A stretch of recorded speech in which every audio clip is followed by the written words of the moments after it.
வணக்கம். 10 வருட அரச பரீட்சைத்தாள்கள் மிக வேகமாக அதிவேகமாக விளக்கம் தருகின்ற காணொளிகள், அதாவது 30-40 நிமிடங்களுக்கு உட்பட்ட காணொளிகளாக உங்களுக்கு பதிவேற்றம் செய்கின்றேன். இவை பரீட்சை அண்மிக்கின்ற காலப்பகுதிக்கு மிகுந்த பயனளிக்கும் என நான் எதிர்பார்க்கின்றேன். நன்றி. 19 அரச பரீட்சை வினாத்தாள் 1 முதலாவது வினா, 1, 2 ஆகிய வினாக்களில் உள்ள அடைப்புகள் இருக்கும் கூட்டத்துடன் சேர்ப்பதற்கு மிக பொருத்தமான உருவை தெரிவு செய்க. இங்கே முதலாவதாக இருக்கின்ற பழங்களோடு சேர்ப்பதற்கு பழம்தான் பொருத்தமானது. அதாவது பயன்படுத்தும் பொருட்கள், அணியும் பொருட்கள், பயன்படுத்தும் பொருட்கள் என்ற வகையிலே இதிலே சப்பாத்து தான் பொருத்தமாக இருக்கின்றது. அடுத்த வினாவை நாங்கள் பார்வையிடுவோம்.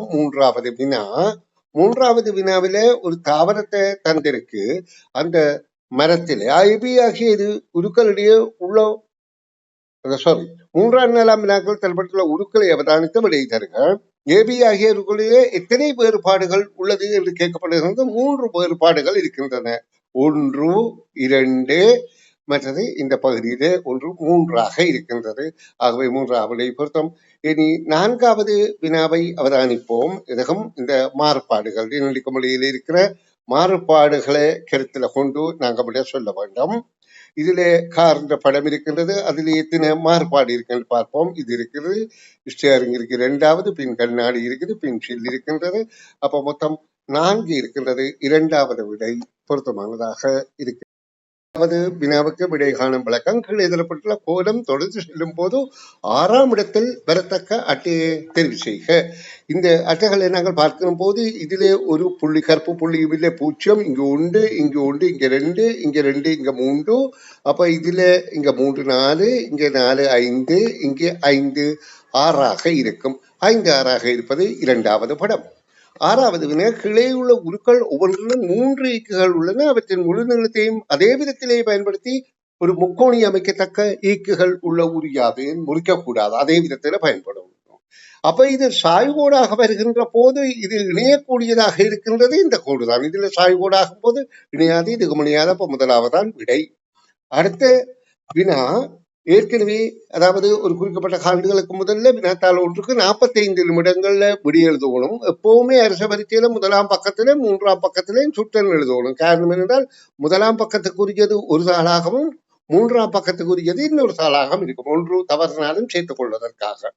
அப்ப இதில் எந்த விடை பொருத்தம் என்றால், சுற்றலை 2 இடங்களில் எழுதணும். அதேவேளை விடை தருவதற்கு வழங்கப்படும் நேரம் 1 மணி நேரத்தும் குறைவாகும். அதாவது 45 நிமிடம் என்றதால்தான் அந்த விடை பொருத்தமாக இருக்கின்றது. இனி நாங்கள் 8வது வினாவுக்கு விடை பார்ப்போம். ஒரு புத்தகத்தின் இரு பக்கங்களிலும் எழுத்துக்கள் ஒரு குறிப்பிட்ட விதத்தில் இருப்பதை உருகாட்டுகின்றது. அதனை இனங்கள் அதே விதத்தில் எழுத்துக்கள் இருக்கும் பக்கங்களை தெரிவு செய்க. இதில் என்ன, இந்த எழுத்துக்கள் இடம் பலம் மாறி இருக்கின்றது. ஏ சரி அப்படியே இருக்கின்றது. ஏ என்பதில் மாற்றம் இல்லை, அது மாற்றம் இருந்தாலும் மாற்றம் தெரியவில்லை. சியில மாற்றமாக இருக்கிறது இடம்பலம், அதே மாதிரி பியிலே மாற்றமாக இருக்கின்றது. அப்ப இது பிம்பத்தோற்றம் என்பது எங்களுக்கு தெரிகின்றது. அப்ப இது பிம்பத்தோற்றமாக இருக்க முடியாது, மாறவில்லை. இதுவும் அதாவது பிம்பத்தோற்றமாக இருந்தால் இது ரெண்டும் மாறி இருக்க வேண்டும். அடுத்தது இதுவும் மாறவில்லை, ஆனபடியே இது பொருந்தாது. இது அப்படியே இருந்தாலும் பிம்பத்தோற்றமாக மாறுபட்டே இருக்கின்றது என்று கருத்துதல் வேண்டும். 3வது பொருத்தமான விடை. இனி நாங்கள் 9வது வினாவுக்கு விடை காண் விளக்கம் பார்ப்போம். 9ஆம் 10 பின்வரும் கவிதையை வாசித்து 9ஆம் 10ஆம் வினாக்களுக்கு விடை தருக. சுத்தம் உள்ள இடமெங்கும் சுகமும் உண்டு, நீ அதனை நித்த நித்தம் பேணுவையேல் நீண்ட ஆயுள் பெறுவாயே. அப்ப இக்கவிதை தரும் முக்கியமான கருத்து சுத்தத்தை பேணுதல் வேண்டும். சுத்தம் உள்ள இடமெங்கும் சுகமும் உண்டு, நீ அதனை நித்த நித்தம் பேணுவையேல் நீண்ட ஆயுள் பெறுவாயே என்றால் இங்கு சுத்தம் பேணுதல் வேண்டும். அப்ப இது தகவல் ஒழுங்கமைப்புக்காக கவிதையில் உள்ள கருத்துக்களை சரியான ஒழுங்கில் காட்டுற விடை 3வது விடை தான் இருக்கிறது. சுத்தம் இருந்தால் சுகம் இருக்கும். அந்த கவிதையில் சொல்லப்பட்டிருக்கிறது. சுத்தத்தை பேணுதல் வேண்டும். இது சுத்தம் பேணுவதால் ஆயுளில் நீடிக்கும். ஆகவே இது 3வது விடையே பொருத்தமானது. நன்று. 11வது வினா, இருளிலே இல்லாது ஒளியில் மட்டுமே என் கூட சேர்ந்து வரும் எனது நண்பர். இதில் குறிப்பிடப்படுவது நிழல் பற்றி. நிழல் தான், அது இரவிலே இருக்காது. இருள் நேரங்கள்ல அது நிழல் விழாது, வெளிச்சம் இருந்தால் தான் விழும். அப்ப இருளிலே இருக்காது, வெளிச்சத்திலே இருக்கும். என்கூட சேர்ந்து வருவது நிழல் ஆகும். 12வது வெற்றிடங்கள்ல வர வேண்டிய சொற்களை நாங்கள் தெரிவு செய்யணும். பந்திய வாசித்து இது பொருத்தமானது என்று நாங்கள் இனங்காணுதல் வேண்டும்.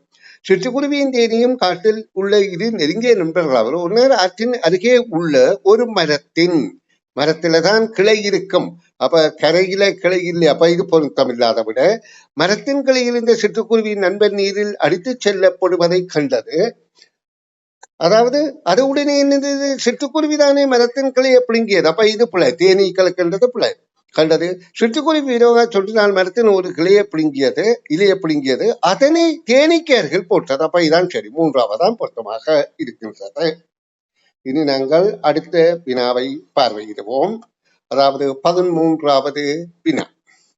13வது வினாவிலே பின்வரும் அட்டவணையை பார்க்க 1ஆம் 2ஆம் 3ஆம் நிரல்கள் என்று தந்திருக்கு, நிரைகள் என்று 1 2 3 நிரைகள். அப்போ 9 கட்டங்கள் தரப்பட்டிருக்கு. இதுல படிமுறை 1லே என்ன சொல்லப்படுகின்றது, முதலாம் நிரை இருக்கும் இடத்துக்கு 2ஆம் நிரையும், முதலாம் நிரை இருக்கும் இடத்துக்கு 2ஆம் நிரையும், முதல்ல இது 2ஐயும் மாற்றி சொல்லி இருக்குது, ஒன்றுக்கொன்று மாறிக்கொள்ள வேண்டும். பிறகு 2ஆம் நிரல் இருக்கும் இடத்துக்கு 3ஆம் நிரலும் மாற சொல்லி இருக்குது. இப்ப மாற்றின பிறகுதான் கேள்விகள் கேட்கப்படுகின்றன. அப்ப நாங்க இந்த மாற்றத்துல முதல் கண்டுகொள்ள வேண்டியது என்னென்றால், நிறைகள் மாறுகின்ற போது ஒரு தடவை மாறுவது இந்த ஏ இங்க வந்துவிடும், எஃப் இங்க போயிடும். ஒரு தடவை மாறுறது மட்டும் மேல் கீழா மாறும் போது. பிறகு அடுத்த தடவையிலே நிரல் மாறுகின்ற போது அதாவது மேலிருந்து கீழாக நிரல் மாறுகின்ற போது ஒரு தடவை மாறுறது இந்த எச் இங்க வந்துவிடும், இந்த ஐ இங்க வந்துவிடும். அப்ப இந்த எஃப் ஏ எச் ஐ தான் ஒரு தடவை மாறுவது. இந்த ஜி இந்த மாற்றங்கள் ஒன்றிலையும் ஒரு தடவையும் மாறவில்லை. மற்றவை இரு தடவை மாறுகின்றது. ஏன் பிஇ சிடி எல்லாம் இரு தடவை மாறுகின்றது. அப்ப இதுல பாருங்க, இந்த டி இங்க வந்துட்டு திரும்ப இங்க போயிருக்கும், இந்த இ இங்க வந்து இங்க போயிருக்கும், இந்த பி இங்க வந்து இங்க போயிருக்கும், இந்த சி இங்க வந்து இங்க போயிருக்கும். இது உங்களுக்கு புரிந்து கொள்ள வேண்டும், புரிந்தால்தான் பயன். அதாவது 2 முறை மாறுகின்றது. இப்ப கேள்விக்கு வருவோம். மாற்றங்கள் செய்த பின்னர் அட்டவணையின் நடுவில் இருக்கிற எழுத்து என்ன, சி. அப்போ 2வது விடை. ஆரம்பத்தில் அட்டவணையில் ஐ இருந்த இடத்துல இப்ப இருக்கிறது எச். அப்ப 1வது விடை. இனி நாங்கள் இந்த பக்கத்துல இறுதி வினாவை பார்வையிடுவோம். உருவில் வெற்றிடத்தில் பொருத்தமான பகுதியை தெரிவு செய்க. அப்போ உருவிலே வெற்றிடத்திலே நாங்க பார்க்கணும், இங்கே நிலைக்குத்து கூடாக இருப்பது அவை நேராக இருக்கின்றபடியால் அது கிடையாக இருக்கின்றது. இது சரி, இது சரி, இது பொருந்தாது, சின்னனாக இருக்கின்றது. அடுத்தது இதிலே இங்க கிடைக்கோடாக இருக்கிறது, அங்க நிலைக்குத்தாக இருக்க வேண்டும். அப்ப நிலைக்குத்தாக இருக்கிற இது சரி, இது கொஞ்சம் இங்கால விலக்கி இருக்கிறபடியால் இதுக்கும் பொருந்தாது. அப்ப 1வது விடையே பொருத்தமானது. 16வது வினா, குறியீடு அதாவது பூ போன்ற குறியீடாக இருக்கின்றது. இந்த குறியீடு இரு தடவைகளும் நட்சத்திரம் போன்ற குறியீடு ஒரு தடவையும் பயன்படுத்தி 343 எழுதப்பட்டது. அப்ப 3ஐ குறிப்பது இரு தடவை என்றபடியால் எங்களுக்கு இந்த பூ போன்ற குறியீடுக்கு 3 எனவும் இதுக்கு 4 எனவும் நாங்கள் குறிப்பு எடுத்துக்கொள்ள வேண்டும். பிறகு 343 100ஐ கூட்டினால் 443 வருகின்றது. அதற்குரிய குறியீடு கேட்கப்படுகின்றது. அப்ப 4க்குரிய குறியீடு 2 தடவையும் 3க்குரிய குறியீடு ஒரு தடவையும் பெறுகின்ற 2வது விடையே பொருத்தமானதாக இருக்கின்றது. இனி அடுத்த வினாவை பார்ப்போம். அடுத்த வினாவில கடதாசி துண்டு ஏ மீது கடதாசி துண்டு பியை பார்ப்போம். ஏயிலே கடதாசி துண்டு ஓயிலே இருக்கும் குறியீடு இந்த குறியீட்டின் மேல் இந்த பியில கடதாசி துண்டு இதுல இருக்கிற இந்த குறியீடை நிறுத்தினால் இங்க குறியீடு வட்டத்துக்கு கோடு வரும். இந்த இடத்துல அதாவது நட்சத்திரம் போன்ற குறியீடு வருது என்றதை கருதி கொள்ளுங்கள். அப்ப நாங்க இது ஒப்பிட்டு பார்க்கிற போது இங்க பாருங்க, இது முக்கோணம், இது வட்டத்துக்கு கோடு, இது நட்சத்திரம், இது சதுரம். 1வது விடை பொருத்தமானதாக இருக்கின்றது. இனி நாங்கள் அடுத்த வினாவுக்கு விடைகான் விளக்கம் பார்ப்போம். 18 19ஆம் வினாக்களில் இருக்கும் வெற்றி அடைப்புகளுக்கு பொருத்தமான உருவை தெரிவு செய்க. இங்க மேலிருந்து கீழாக இடமிருந்து வலமாக நடக்கிற மாறுபாடுகளை அவதானிக்கின்ற போது இடமிருந்து வலமாக வலது பக்கம் இருக்கிற கோடுகள் 1 முதல் சரிகின்றது, பிறகு 2 சரிகின்றது, இங்க வருகின்றது. இனி அடுத்ததிலே இங்கே ஒன்று சரிகின்றது, இங்கே ரெண்டு சரிகின்றது, இங்கே ஒன்று சரிகின்றது, இதிலே அப்புறம் இங்கே ரெண்டு சரிய வேண்டும். இனி மேலிருந்து காக்கிற போது இடதுபுறமாக இங்கு ஒன்று சரிகின்றது, அடுத்தது இங்கே ஒன்று சரிகின்றது, அப்ப இங்க ரெண்டு சரிகின்றது. அதே மாதிரி இடதுபுறமாக ஒன்று ரெண்டு ரெண்டு சரிகின்றது. அப்ப இந்த பக்கத்திலே இப்ப இருக்கிறது 3 கோட்டில இடதுபுறமாக ஏற்கனவே ஒன்று ரெண்டு இருந்தால், இடதுபுறமாக இந்த ஒன்று இருந்தால் இன்னும் ஒன்று சரிங்கன்னு இது 2 2ஆக வரும். அப்போ 3வது விடையே பொருத்தமானது. அதாவது நிலைக்குத்தாக இருக்கிற கோடுகள் கிடையாக மாறுகின்றது. இது மாறுபாடுகளை அவதானிக்க மாட்டேன். 19வது வினாவிலே இந்த இடத்திலே என்ன குறியீடு வரும் என்று கேட்கப்படுது. இப்ப நாங்க இந்த குறியீடுகளை உற்று நோக்கிகளே இந்த 3 வகையான குறியீடும் 3லேயும் இருக்குது என்பதே எங்களுக்கு தெரிகின்றது. ஆனா வெற்றிடத்துல இல்லை. அப்ப நாங்க வெற்றிடத்துல கண்டுபிடிக்கிறதுக்கு இதுல உள்ள 3 குறியீடு, வட்டத்துக்கு முக்கோணம், முக்கோணத்துக்கு சதுரம், சதுரத்துக்கு வட்டம் என்ற 3 வகையான குறியீடு. இப்ப இதுல ஒரு ஒற்றுமையை நாங்கள் பார்க்கலாம். இப்படி இப்படி ஒரு குறியீடுகள் இருக்கின்றது. அப்ப நாங்கள் இப்ப பார்க்க வேண்டியது என்ன, இந்த வெற்றிடத்திலே எந்த குறியீடு வரும், இது இருக்குது இது இருக்குது, அப்ப இந்த மாதிரியான குறியீடு தான் இங்க வரணும். முக்கோணத்துக்கு சதுரம் இப்படி பார்த்தாலும், இப்படி பார்த்தா கூட இங்க வரும், இது இருக்குது இது இருக்கு, முக்கோணத்துக்கு சதுரம் இதான் வரணும். அப்ப எங்களுக்கு இதற்கான விடை முக்கோணத்துக்கு சதுரம் 1வது விடை என்பது பொருத்தமாக இருக்கின்றது. அப்ப நாங்கள் இவ்வளவு விவேகமாக கேள்வியை கையாளுறோமோ அவ்வளவுக்கு எங்களுக்கு இலகுவாக இருக்கின்றது. இனி 20வது கேள்வியிலிருந்து பார்ப்போம். சங்கரன் ஒரு ஏணியில் 4ஆம் படியில் நிற்கின்றான். அப்ப ஒரு ஏணியை நாங்கள் இப்படி கீறினால் இதுல 1 2 3 4வது படியில சங்கரன் நிற்கிறான். இன்னும் 3 படி ஏறியவுடன் அவன் நடுப்படியை அடைந்து விடுவான். அப்ப இதுல 1 2 3 படி அவன் ஏறினோடனே இது நடுப்படி. நடுப்படி என்றால் இங்கே 6 இங்கே 6 1 மொத்தம் 13 படிகள் தான் இருக்கின்றது. இனி அடுத்த கேள்வியை பார்ப்போம்.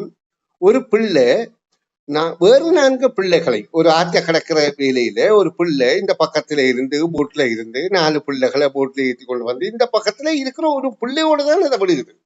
அப்ப இங்க 5 பிள்ளை நிக்குது. திரும்ப இந்த பிள்ளை போய் இங்க இருந்து இன்னும் 3 பேரை ஏற்றி கொண்டு தானும் வந்து தானும் அதோட செய்யுது. அப்ப 3 3 4. அப்ப இப்ப அந்த கரையில நிற்கிற பிள்ளைகளின் எண்ணிக்கை 9 என்பதாகும். அடுத்தது, நிமலன் பிறக்கும் போது அவன் தாயாரின் வயது 25. நிமலன் தம்பி பிறக்க தாயாரின் வயது 29. அப்ப 4 வருஷத்துக்கு பிறகு பிறந்திருக்கிறார். அப்ப நிமலன் 10ஆக இருந்தா 4 வருஷத்தை குறிச்சா தம்பியின் வயது 6ஆக இருக்கும். இனி அடுத்த வினாவை பார்வையிடுவோம். 23வது வினா. 5 நாட்களில் பாடசாலையில் வரும் ஒரு வாரத்தில் அடுத்து வரும் 3 நாட்களுக்கு மோகனால் பாடசாலைக்கு வர முடியவில்லை. இக்கூற்றுக்கு இப்ப மோகன் சந்தேகமின்றி பாடசாலைக்கு வராத நாள் எதுவாக இருக்கலாம். அப்ப 5 நாள் என்றால்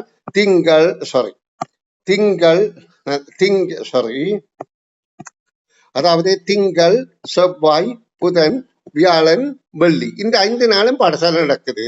ஒன்றில் இந்த திங்கள் செவ்வாய் புதன் பெறாம இருந்திருக்கலாம், அல்ல செவ்வாய் புதன் வியாழன் பெறாம இருந்திருக்கலாம், அல்ல புதன் வியாழன் வெள்ளி பெறாம இருந்திருக்கலாம். இந்த 3லையும் புதன்கிழமை நிச்சயமாக அவன் பெறவில்லை. ஆகவே கேள்விக்கான விடை புதன் என்பது ஆகும். இனி நாங்கள் இந்த பக்கத்தின் இறுதி வினாவுக்கு விடை காண்போம். இந்த உருவை தடித்த கோடுகள் வழியே மடித்து குறியீடு 0 உள்ளது வெளியே தெரிகின்ற வரையில நாங்கள் படித்தால் நான்முகி செய்யப்பட்டது. அந்த நான்முகி காட்டும் உரி யாது? 1வதுதான் பொருத்தமானது. இப்ப பாருங்க, இதுல பலம் சொல்லியாக 1க்கு அடுத்து 2 இருக்கின்றது. இதிலே 1க்கு 2 பலன் சொல்லியாக இருக்கின்றது. இது 2க்கு அடுத்து 3 இருக்கின்றது. இங்கேயும் பலன் சொல்லியாக 2க்கு 3 இருக்கின்றது. ஆனால் இது இடஞ்சொலியாக 2க்கு 3க்கு அடுத்து 2 இருக்கின்றது.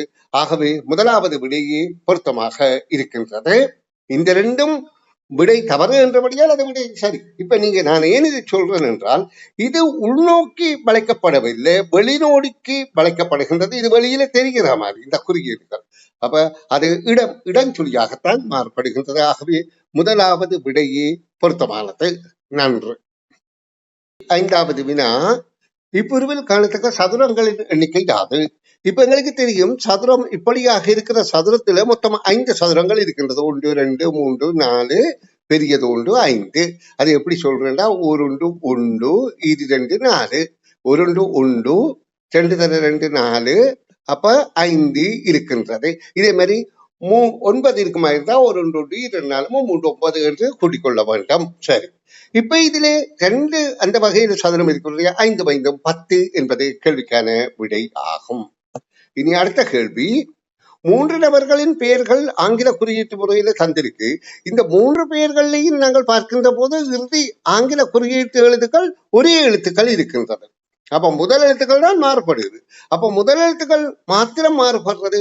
அருணன், வருணன், கருணன் என்கின்ற 3 பெயர்கள் தான், அதான் பொருத்தமானது. அடுத்த உருவில் தரப்பட்டுள்ள தராசு சமநிலையில் உள்ளது. அப்ப இந்த ரெண்டும் சமனாக இருக்கிறது. இது ஒன்றுக்கொன்று சமன். அப்போ ஒரு இதை ஒன்று குறிக்கின்றது, அடுத்தது ஒன்று குறிக்கின்றது. இப்ப இதுல 4 2 வட்டத்துக்கு ஒரு முக்கோணம் சரிகின்றபடியா 2 முக்கோணம் தான் ஒரு பக்கம், அதாவது ஒரு சதுரத்துக்கு சமனானது. இனி அடுத்த வினாவை பார்வையிடுவோம். இந்த வினாவில இந்த ஒரு பியில் உள்ள வடிவத்தில் எத்தனை வெவ்வேறு அமைவுகள் இருக்கின்றது என்று கேட்கப்படுகின்றது. இதிலே அமைவு என்றால் இப்படியாக நாங்கள் நேர்கோட்டில் பிரிப்பதற்கு நான் அதற்கு புள்ளிக்கோ இதை காட்டுறேன். இப்படியாக பிரிக்கின்ற போது 2 அமைவு வரும். இது ஒன்று, இது ஒன்றாக வருகின்றது. அதே மாதிரி இந்த மாதிரி பிரிக்க 2 அமைவு வரும். இது ஒன்று, இது ஒன்று. இந்த மாதிரி பிரிக்க 2 அமைவு வரும். அப்ப மொத்தம் 6 அமைவுகள் என்பது கேள்விக்கான விடை ஆகும். இனி நான் அடுத்த வினாவுக்கு விடை விளக்கம் தருகின்றேன், கவனியுங்கோ. ஒரு வினாவிடை போட்டியில் 5 வினாக்களுக்கு முதலாம் வினாவுக்கு 1 புள்ளி, 2ஆம் வினாவுக்கு 2 புள்ளி, முதலாம் வினாவுக்கு 1 புள்ளி, 2ஆம் வினா 2, 3வது 3, 4வதுக்கு 4, 5வதுக்கு 5 என புள்ளி வழங்கப்பட்டால் மொத்தம் 15. இது 5வது முக்கோணம். அதாவது 5 6 இருக்கு, 6 5 30, 35 வாசி 15. ஆனா இங்க கிடைத்த புள்ளி 13 என்றபடியால் 2வது விடைதான் பிழை விட்டிருக்கிறது. ஏன்னா 13 கழித்தால் 2, அப்ப 2வது வினாதான் பிழை விட்டிருக்கின்றது. அடுத்த கேள்வி, எனக்கு ஒரு அண்ணனும், இது யாருன்னு தெரியாது, ஆனா பெண்ணான்னு தெரியாது, எனக்கு ஒரு அண்ணனும் ஒரு அக்காவும் இருக்கின்றது. அப்ப இது 3 பேராக இருந்தா அண்ணன் அக்கா என்று சொல்லிக்க அது எளியதாக இருக்கும். எனது அம்மாவுக்கு ஒரு மகனும் இது மாறும், ஒரு மகனும் இது மகள் மாறும். அப்போ 1 மகனாக இருந்தால் 2 மகளாக இருந்தா இந்த பிள்ளையும் மகளாகத்தான் இருக்கு. அப்ப எளிய மகள் ஆகும். இனி அடங்கல் வெண்படத்திலே கேள்வி, விலங்குகள், பறவைகள், மைனா, முயல். இதுல விலங்குகள் என்பது எல்லாத்துக்கும் பொதுவான பெயர். அப்ப விலங்குகளை தான் பறவைகளும், பறவைகளுக்கு தான் மைனாவும். இது பறவைகள், பறவைகளுக்கு தான் மைனாவும். இந்த முயல் தனியாக விலங்குக்கு மாத்திரம் இருக்கின்றது. அப்ப இது குறிப்பது முயலை என்பதை இனங்கண்டு கொள்ளுங்கள். இனி நாங்கள் இந்த பக்கத்தின் இறுதி வினாவுக்கு செல்கின்றோம். ஒரு நிகழ்வின் 3 சந்தர்ப்பங்கள் சரியான ஒழுங்குமுறையில் எழுதப்பட்டுள்ள விதத்தை காட்டும் விடை யாது? இதிலே விளங்கிக் கொள்ளல், பாடத்தை படுத்தல், விளக்குதல் என்றால் முதல்ல பாடத்தை வாசித்து விளங்கினாத்தானே விளக்க முடியும். அப்ப அது பொருந்தாது. கதவை மூடுறோம், பூட்டுறோம், நித்திர கொள்றோம், அது பொருத்தமாக இருக்கின்றது. காற்று வீசுகின்றது, வெப்பம் குறைகின்றது, வெப்பம் குறைந்தால்தான் குளிர்ச்சியை உணர்வோம். அப்ப 1வது 3வது பொருத்தமில்லை, 2வது விடையே பொருத்தமானது. 33வது கேள்வி, ஒரு தோட்டத்தில் உள்ள மாமரங்கள், கொய்யா மரங்கள், ரம்பட்டான் மரங்கள் ஆகியவற்றின் எண்ணிக்கை ஒன்றுக்கொன்று சமனாகும். அதில் உள்ள தென்னைகளின் எண்ணிக்கை மாமரம், கொய்யா மரங்கள், ரம்பட்டான் மரங்களின் எண்ணிக்கைக்கு மொத்தத்துக்கு சமமாகும். இத்தகவல்களை சரியாக காட்டுகிறது 2வது தான். ஏனென்றால் இங்கே 1வது 4 சமன் என்று காட்டப்படுது. தென்னைக்குத்தான் இந்த 3 சமன் என்று சொல்லப்படுது. ஆனா அடுத்ததுல இதுல கோடி இருக்கின்றது. இதுல கோடி இங்கே இருக்கணும், இது கொஞ்சம் பெருசாக இருக்கணும். அதனுடைய இதுவும் பொருந்தாது, 2வது தான் பொருந்துகின்றது. அடுத்த கேள்வி, ஒரு வகுப்பில் உள்ள பெண் பிள்ளைகளின் எண்ணிக்கையினதும் அது எக்ஸென கொள்வோமாக இருந்தால், ஆண் பிள்ளைகளின் எண்ணிக்கையினதும் வையென கொள்வோமாக இருந்தால், அவ்வகுப்பில் உள்ள ஆண் பிள்ளைகளின் எண்ணிக்கையின் 2 மடங்காகும். 2 மடங்கு என்றால் எங்களுக்கு தெரியுது, இதுவும் ஒரே அளவு, இதுவும் ஒரே அளவாக இருக்கின்றது. அதாவது ஆண் பிள்ளை எக்ஸ் என்று கொள்ளாம நாங்க 3 என்று வைப்போமே, அப்ப பெண் பிள்ளையும் 3. இப்ப ஆண் பிள்ளை 2 மடங்கு பெண் பிள்ளை என்றால், ஆண் பிள்ளைகளுக்கு 2 மடங்காம் பெண் பிள்ளை. அந்த வகுப்பில் உள்ள மொத்த பிள்ளைகள் என்றால் ஆணும் பெண்ணும் சமம் என்பதே 3வது விடையே பொருத்தமானதாக இருக்கின்றது. இது நாங்கள் 35வது கேள்வியை பார்ப்போம். ஒரு சமதள நிலத்தில் 20 மீட்டர் தூரத்திலே நிமலனும் விமலனும் நிற்கின்றார்கள். முதலாவது விமலன் இப்படி நிற்க, நிமலன் இங்க நிற்கின்றார் 20 மீட்டர் தூரம். இப்ப இங்கே என்ன சொல்லப்படுகின்றது, நிமலனை நோக்கி விமலன் செல்லத் தொடங்குகின்றான். அவன் போற வேகத்தின் இருமடங்கு வேகத்தில், அதாவது அவன் 10 மீட்டர் தூரம் போகிக்க இவன் இருமடங்கு தூரத்துல போயிட்டான். அதாவது 10 10 20 போயிட்டான். இப்ப அவர்கள் இருவருக்கும் இடையிலே எவ்வளவு வித்தியாசம் என்றால், இங்க 10 இங்கே 20 30 என்பது அதாவது 3வது விடை ஆகும். இனி நாங்கள் அடுத்த இறுதி வினாவை பார்வையிடுவோம். இதுல உள்ள இறுதி வினா இல்லை, இறுதி இல்லை, 36வது வினா. 37 38 இருக்கின்றது, நாங்க பார்ப்போம். இதுல இந்த எண்கோலம், இது ஒரு எண்கோலமாக இருக்கின்றது. இது ரெண்டும் சேர்ந்து இங்கே, இது ரெண்டும் சேர்ந்து இங்கே, இது ரெண்டும் சேர்ந்து இங்கே. அப்ப இது ரெண்டும் சேர்த்தா இங்க 6 வரணும்.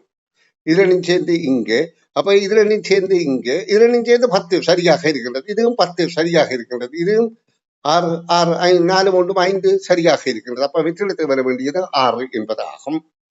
இனி இந்த உருவில இருக்கின்ற மரக்குற்றிகளின் மொத்த எண்ணிக்கை யாது என்றால், கீழே 6 இருக்கின்றது, மேல 3 இருக்கின்றது, அதுக்கு மேலே 1 இருக்கின்றது. அப்ப மொத்தம் 10. அடுத்த 38வது இந்த பக்கத்தின் இறுதி கேள்வியை பார்ப்போம். நீரின் வெவ்வேறு கன அளவுகளை உள்ள 3 ஒத்த பாத்திரங்கள் கீழே தரப்பட்டுள்ளன. 3 பாத்திரங்களின் நீரின் கன அளவுகளை சமப்படுத்துவதற்கு பின்பற்றத்தக்க விரைவானதும் இலகுவானதும், அதைத்தான் முக்கியமே கருத்தில் கொள்ளணும். என்றால் இல்லாட்டி வேறு ஒரு விடையும் சரி போல இருக்கும். விரைவானதும் இலகுவானதும். என்ன விரைவான இலகுவானது என்றால், இந்த பாத்திரத்துல உள்ள 200 இருக்க விடுறது எப்படி இருக்கல, இரண்டின் சமனாகும் வரைக்கும் விட்டா சரி, அப்ப சமனாயிடும். அப்ப ஏயிலே அதான் சொல்லப்படுது. பாத்திரம் ஏயிலே முதலாவது விடையில பாத்திரம் ஏயிலிருந்து பாத்திரம் சியில் நீரை இட்டு 2 பாத்திரங்களுடைய நீர்க்கனவுகளை சமைப்படுத்துதல். அப்ப முதலாவது தான் பொருத்தமானது. அந்த இலகுவானதும் விரைவானதும் என்று இல்லாவிட்டால் 3வது விடையும் பொருத்தம் போல இருக்குது. என்ன சொல்லப்படுகின்றது, 3வது விடையில 3 பாத்திரங்களுடைய நீரை பெரிய பாத்திரத்தில் இட்டு ஏபிசிக்கு 3 பாத்திரங்கள் சமனாக இடுதல். 3ஐ ஒரு பெரிய பாத்திரத்துக்கு விட்டு போட்டு பிறகு 3க்கும் 600 படி விடுவது என்று சொல்லப்படுகிறது. அதையும் சரிதான். ஆனா அது நீண்ட நேரம் எடுக்கிற இலகுவான செயல் அல்ல. இலகுவான செயல் என்பது முதலாவது செயல் மாத்திரமே. நன்று. பாடசாலை நிலத்தின் பெரும்படி கிளைப்படம் கீழே தரப்பட்டது. இதனை கொண்டு 39 40 ஆகிய வினாக்களுக்கு விடை தருக.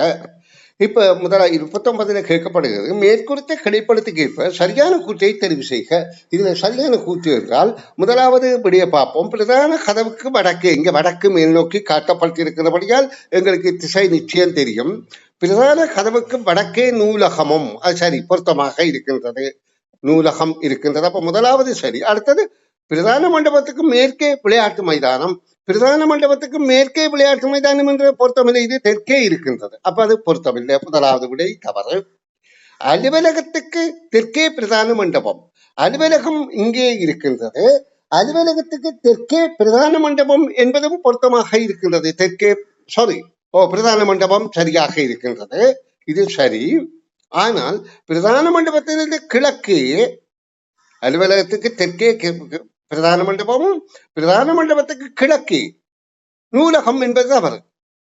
பிரதான மண்டபத்துக்கு கிழக்கே நூலகம், அதுவும் சரியாக இருக்கிறது. அப்ப 2வது விடைதான் பொருத்தமானது. அதாவது அலுவலகத்துக்கு தெற்கேயும் விளையாட்டு மைதானம், பிரதான மண்டபத்துக்கு கிழக்கே நூலகம் என்பது பொருத்தமான விடையாக இருக்கின்றது. அப்ப 2வது விடைதான் பொருத்தம். அடுத்த 3வது பாருங்க, விளையாட்டு மைதானத்துக்கு மேற்கே, மேற்கே தான் இந்த பக்கம், இந்த பக்கம் ஒன்றுமே இல்லை. மேற்கே பிரதான கதவும், பிரதான கதவு இருக்கிறது கிழக்கு. உணவகத்துக்கு கிழக்கே அலுவலகமும், உணவகத்துக்கு கிழக்கே என்றால் இந்த பக்கம் அலுவலகம் இருக்கணும், அதுவும் தவறு. அலுவலகம் இருக்கின்றது, அது சரியாக இருக்கு. உணவகத்துக்கு கிழக்கே இந்த பக்கம், மேற்கே தான் இங்கே, அப்ப அதுக்கும் தவறு. ஆனபடியால் இதுல 2வது விடையே பொருத்தமானதாக இருக்கின்றது. இனி நாங்கள் 40வது வினாவுக்கு விடை காணும் முயற்சியில் ஈடுபடுவோம். இங்கு உள்ள மண்டபத்திலிருந்து நூலகத்துக்கு சொல்லுவது நமது வலதுகை பக்கத்தில் முதலாவது காணது யாது? இந்த பிரதான மண்டபத்தில இருந்து அவர் நூலகத்துக்கு செல்லும் போது, இப்படியாக அவர் செல்லுகின்ற போது அவர் இப்படியாக போகின்றார். அவற்றை வலதுகை பக்கம் முதலாவதாக காண்கிறது விளையாட்டு மைதானம். அப்போ முதலாவது விடையே பொருத்தமானது.